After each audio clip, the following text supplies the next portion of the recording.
നല്ല മണ്ണിൽ വിതയ്ക്കപ്പെട്ട വിത്താകട്ടെ വചനം ശ്രവിക്കുകയും സ്വീകരിക്കുകയും ചെയ്യുന്നവരാണ്. എന്ന് പറഞ്ഞാൽ അവർക്ക് വചനം കേൾക്കുമ്പോൾ ഒറ്റ ആഗ്രഹമുള്ളൂ, കർത്താവേ അങ്ങയുടെ വചനം അങ്ങ് സംസാരിക്കണം.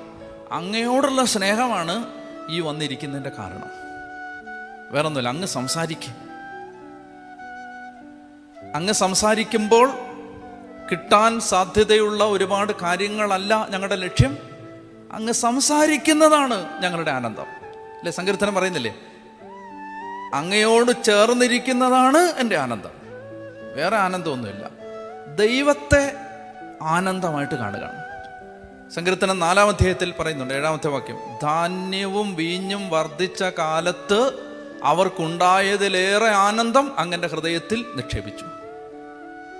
വേറെന്തെങ്കിലും കിട്ടുന്നതിലുള്ള ആനന്ദമല്ല, ദൈവമാണ് ആനന്ദം, കർത്താവാണ് ആനന്ദം, കർത്താവിനെ നോക്കുന്നതാണ് ആനന്ദം. നിന്റെ സന്നിധിയിൽ ആനന്ദത്തിൻ്റെ പൂർണ്ണതയുണ്ട്. എൻ്റെ ചിത്തം രക്ഷകനായ ദൈവത്തിൽ ആനന്ദിക്കുന്നു, ദൈവത്തിൽ ആനന്ദിക്കുന്നു. മനസ്സിലാവുന്നോ?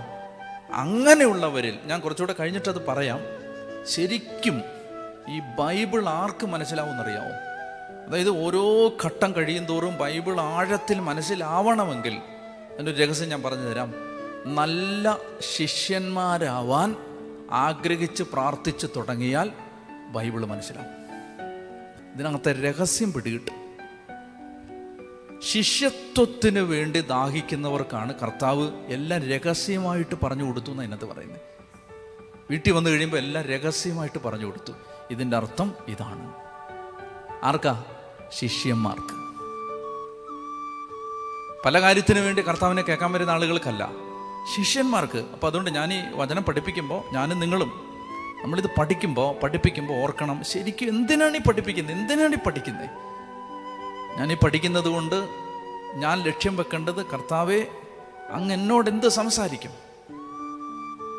കർത്താവാണ് ലക്ഷ്യം, വേറൊന്നുമല്ല. പിന്നീട് പറയുകയാണ്, നല്ല മണ്ണിൽ വിതയ്ക്കപ്പെട്ട വിത്താകട്ടെ വചനം ശ്രവിക്കുകയും സ്വീകരിക്കുകയും ചെയ്യുന്നവരാണ് അവർ 30 മേനിയും 60 മേനിയും 100 മേനിയും ഫലം പുറപ്പെടുവിക്കും. 30, 60, 100. ഈ ഇസ്രായേലിലെ ഒരു പ്രത്യേക പശ്ചാത്തലത്തിൽ 30 മേനി വിളവ് കിട്ടിയാൽ നല്ല കൊയ്ത്താണത്. 60 മേനി എന്ന് പറഞ്ഞാൽ ചാകരയാണ്. 100 മേനി എന്ന് പറഞ്ഞാൽ മിറക്കിളാണ്, അത്ഭുതമാണ്. അപ്പം ഇത്രയും പ്രതികൂലങ്ങൾ വചനത്തിനുണ്ടായെങ്കിലും നല്ല നിലത്ത് വീണത് 30, 60, 100 മേനി ഫലം പുറപ്പെടുവിക്കും എന്ന് പറഞ്ഞാൽ ഇതിൻ്റെ ഒടുവിൽ കർത്താവ് പറഞ്ഞ് അവസാനിപ്പിക്കുന്നത്, വചനം ഒരിക്കലും, റോമാലേഖനം 10-ാം അധ്യായത്തിൽ 9-ാം അധ്യായത്തിൽ പറഞ്ഞത്, ദൈവത്തിൻ്റെ വചനം ഒരിക്കലും പരാജയപ്പെടില്ല. ദൈവത്തിൻ്റെ വചനം ഒരിക്കലും പരാജയപ്പെടില്ല. അപ്പം അത് 100 മേനി ഫലം പുറപ്പെടുവിക്കും.